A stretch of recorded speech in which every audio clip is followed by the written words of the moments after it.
FE is like, it's a really heritable trait at around about 40%, so that's really good. The fungal toxin sporodesmond, the animals are dosed with that, and then a blood sample is taken 21 days later. There's a bit of art in setting the dose rate, because what it's trying to do is generate a specified level of response. And that is that around about half the sheep tested show levels of GGT above 55 international units per litre of blood. If you don't get a good enough response, then you can't get good breeding values. And if you overdose, then everything dies and you can't get good breeding values. So getting that dose right is really important. The FE star rating, as I think you all know, is based on, it's basically a flock metric, and it gives an indication of the dose rate that their progeny were challenged with. So what I want to give today is basically some information in the background, so we can have a really good discussion about which is more important, the level of challenge, or whether you should really have confidence in the breeding value or in DPX and the index. So one slide just on the FE star. The rating is a flock status rating, not an individual one, as you all know, which indicates the dose level. It's not an individual animal ranking.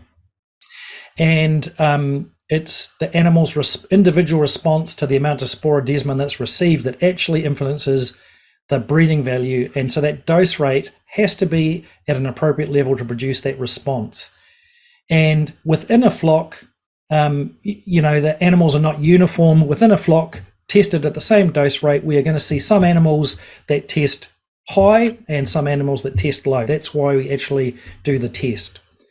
And so the starting point that I want to assume, and I may be wrong, but happy to have that as discussion, or I'll just state it now and we'll get back to it, is that I think that we can all agree that within a flock, animals rank well when we do this testing. The question comes down to whether they are well ranked across flocks, and that's really the issue. So can I compare my flock with another flock, particularly if they are testing at a different dose rate? And that's what I want to present some information on, and that will inform our discussion.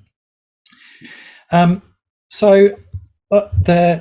can make the statement that dose rate is not actually included in the analysis. That's not quite true.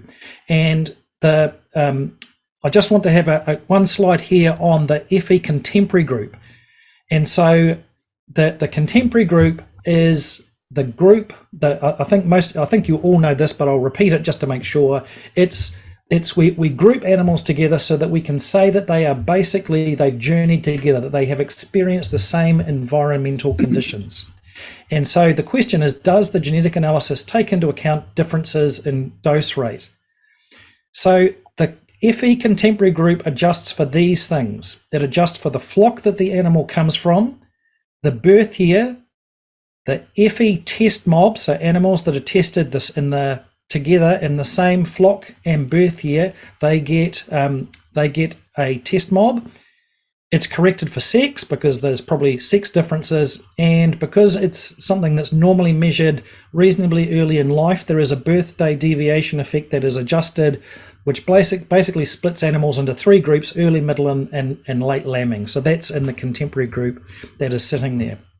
Now, while we do not put dose rate in as an explicit factor, if we actually look at those three things combined, it doesn't account for all of it, but the majority of that effect is actually the sporodesmond dose rate. So animals within a flock, birth year, and FE test mob have the same dose rate. So there can be other things like the level of natural challenge and some other factors. Probably, I don't have a fixed number for you, but I would be surprised if 80% of the variation in this or higher was not actually accounted for in the sporodesmond dose rate. So dose rate is in there, not explicitly, but it is implied in the contemporary group structure that we use. So if it's in there, then connectedness, we've been banging away at this. Connectedness is really important. And so the statistical model is actually designed to take into account those differences in dose rate, but it can only do that between flocks if we've got rank animals between flocks if we've got the appropriate connections between flocks. And there's two things that we have to have. We have to have connections between flocks that test at the same dose rate, and we have to have connections between dose rates. We have to have both of those things, and that can be achieved in one step by going to a flock that has a different dose rate that shares some rams. But we have to have connections that exist between flocks and between dose rates in order for the analysis to be able to deal with that. So I've just got a couple of diagrams that just demonstrate this, and then we'll look at the actual data. The first one is if there were absolutely no connections, and what I've got here is I've got within a flock, we've got one flock here. Imagine that it's been dosed at 0.3, and we've got another flock here in red that's been dosed at 0.6, and this is the DPX that we get out of these two flocks. And if there is no genetic connections, then we've got no way to adjust. So BLUP just assumes that they are basically equal. And we might have slightly more spread in the doses 6 or slightly more spread down here, but roughly they will look similar and the mean won't be any different. And we know that's not right. You've got to have, animals that are tested at a higher dose rate, in theory, should have a higher DPX. That's how it works. Now, I think what people actually think is that this is what the situation should be like. Once again, here are my animals that are tested at 0.3 on DPX, and here are my animals that are tested at 0.6, and look, there's no overlap. You know, the worst animals tested at 0.6 are better than the very best animals tested at 0.3. And that's if there are excellent connections that allow those two things to move.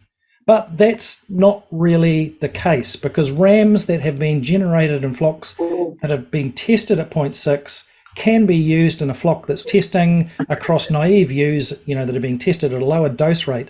So what is the truth? And the truth is that there will be some level of overlap. There will be, you know, that the worst animals at 0.6 will overlap somehow with the best animals at 0.3. Now, the problem is that we don't really have really good experimental scientific data to be able to tell you what the truth is. And that's why we've got this problem.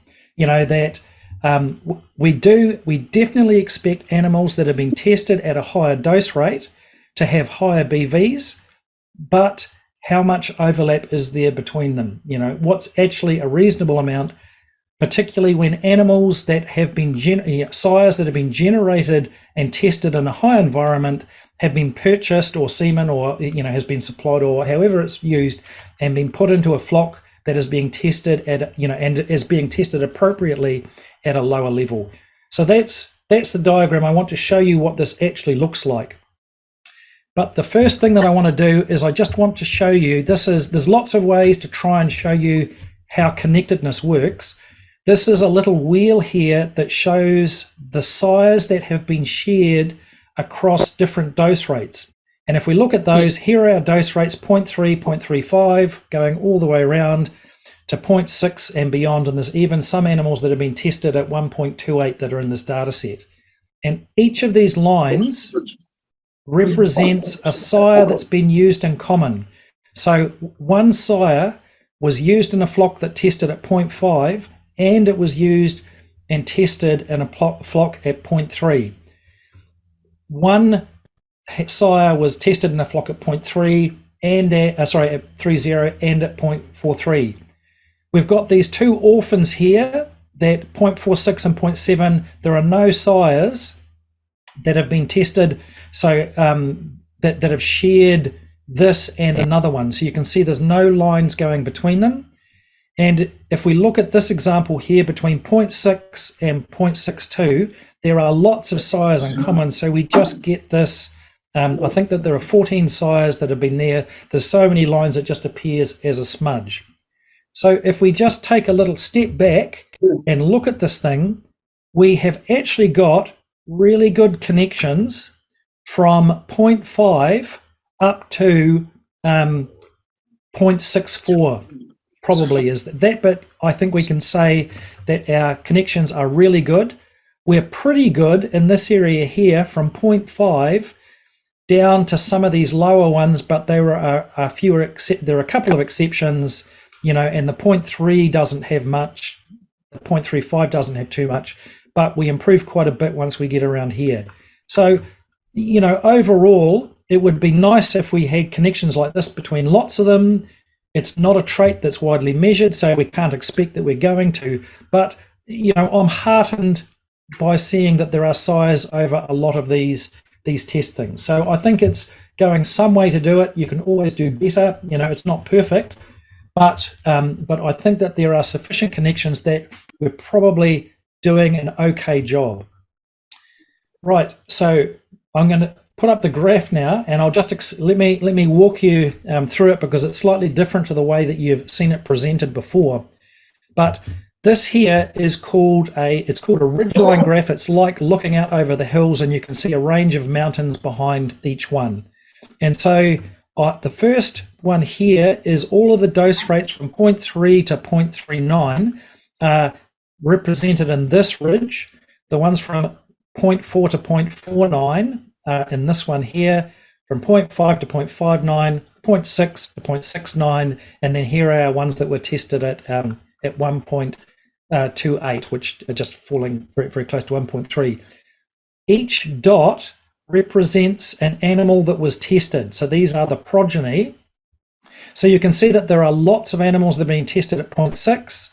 There are only 4 here that are tested at 1.3. Now the plot makes the area under the curve, the colored area, it makes them equal. So it looks like the mountain is as big for 0.6 as it is for 0.13. That's just to help us see where the summit is. There's only a few animals that have been tested here. And so what you can see is that overwhelmingly that the animals are tested at 0.6 or higher. There's a reasonable number in 5.5 towards 6, but we're falling away, and there's much less animals that are tested at these lower levels.